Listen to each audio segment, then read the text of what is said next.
அக சம்வர்த்தக ஒரே திருநாமம். அகக என்றால் பகல் பொழுது, அக சம்வர்த்தக என்றால் பகல் பொழுதை உருவாக்குபவர், அதாவது சூரிய பகவான். சூரிய பகவான் தான் பகல் பொழுதை உருவாக்குகின்றார்.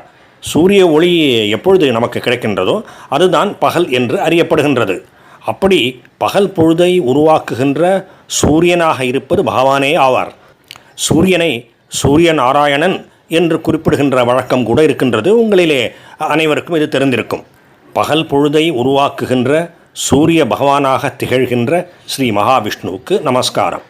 ஓம் அகசம்வர்த்தகாய நமக. அடுத்த திருநாமம் வஹ்னிஹி. அக்னி பகவான் கொண்டு போய் கொடுக்கின்றார். யாக யஜ்யங்கள் ஹோமங்கள் செய்யும் பொழுது அதிலே இடப்படுகின்ற ஹவிஸை அவர்தான் கொண்டு போய் கொடுக்கின்றார். யாரை உத்தேசித்து அந்த ஹவிஸ் அளிக்கப்படுகின்றதோ அதை அவரே எடுத்து சென்று கொடுக்கின்றார். ஹவிஸை தமிழிலே அவி என்று சொல்வோம். ஹவிசுரிந்து 1000 வேட்டலின். ஹவிஸை கொடுத்து ஹவிஸை அளித்து 1000 வேள்விகள் செய்வதை விட உயிர் சுரிந்து உண்ணாமை நன்று. இன்னொரு உயிரை கொன்று அந்த அசைவ உணவை உண்ணாமல் இருப்பது நன்று என்று கூறப்பட்டிருக்கின்றது. புலால் அசைவ உணவு உண்ணாததை பற்றி, உண்ணாமல் இருப்பதன் மேன்மையை பற்றி திருவள்ளுவர் இவ்வாறு எடுத்து கூறியிருக்கின்றார். அப்படி அக்னிதான் ஹவிஸை கொண்டு போய் கொடுக்கின்றார். அந்த அக்னியாக இருப்பவரும் ஸ்ரீமன் நாராயணரே ஆவார். அதனால் அவர் வஹ்னிஹி என்கின்ற திருநாமத்தை பெறுகின்றார். ஓம் வஹ்னயே நமக.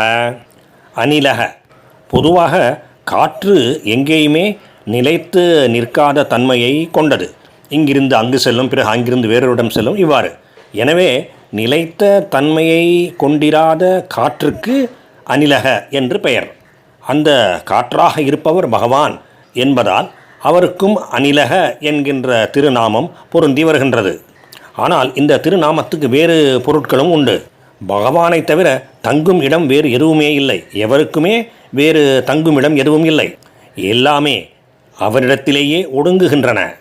அதனாலும் அவர் அனிலக. இன்னொரு சுவையான பொருளும் கூறப்பட்டிருக்கின்றது.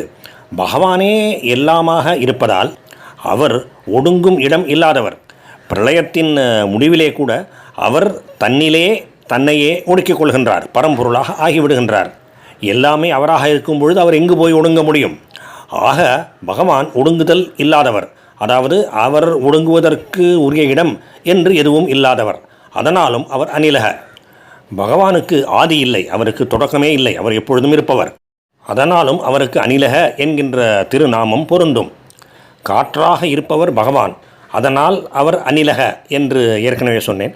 அதை தவிர காற்று என்று வரும்பொழுது நம்முடைய மற்றும் எல்லா பிராணிகளுடைய மூச்சுக்காற்றும் அதிலே அடங்கும். அப்படி மூச்சுக்காற்றாக ஆகி எல்லோரையும் இயக்குபவர் பகவான். அதனாலும் அவர் அனிலக.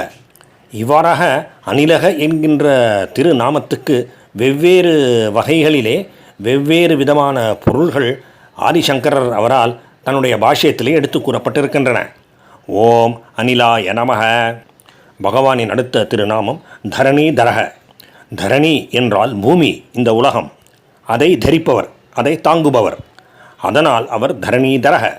இவ்வாறாக தாங்குபவர் என்கின்ற சொல்லுக்கு பூமியில் உள்ள மக்களை, மற்ற உயிரினங்களை எல்லாம் தாங்கி அருள்பவர்.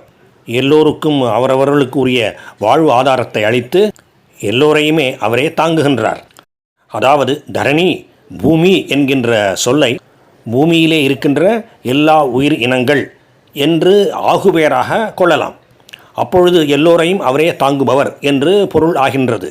அதை தவிர நேரடியாகவே பொருளும் கொள்ளலாம். அதாவது ஆகுபெயர் என்று இல்லாமல் பூமியை பூமி என்றே பொருள் கொள்ளலாம். பகவான் வராக அவதாரம் செய்த பொழுது இந்த பூமியை தன்னுடைய கொம்புகளிலே தாங்கிக் கொண்டு நீரிலே இருந்து, சமுத்திரத்திலே இருந்து வெளியிலே கொண்டு வந்தார். அதனால் அவர் பூமியை தாங்குபவர் ஆகின்றார். அதை தவிர இந்த பூமண்டலம் முழுவதுமே ஆதிசேஷ பகவானால் தன்னுடைய சிரசிலே தரித்து தாங்கப்படுகின்றது. அதாவது பூமண்டலத்தை தாங்குபவர் ஆதிசேஷ பகவான். அந்த ஆதிசேஷனும் மகாவிஷ்ணுவே ஆவார். இவ்வாறாக வராக அவதாரம் எடுத்து பூமியை தாங்கி வெளியிலே கொண்டு வந்து அருளினார். அதை தவிர ஆதிசேஷனின் வடிவத்திலே இந்த பூமண்டலத்தையே அவர் எப்பொழுதும் தன்னுடைய சிரசிலே தாங்கிக் கொண்டிருக்கின்றார். அதனால் பகவானுக்கு தரணி தரக என்கின்ற திருநாமம் அமைகின்றது. ஓம் தரணீதராய நமः.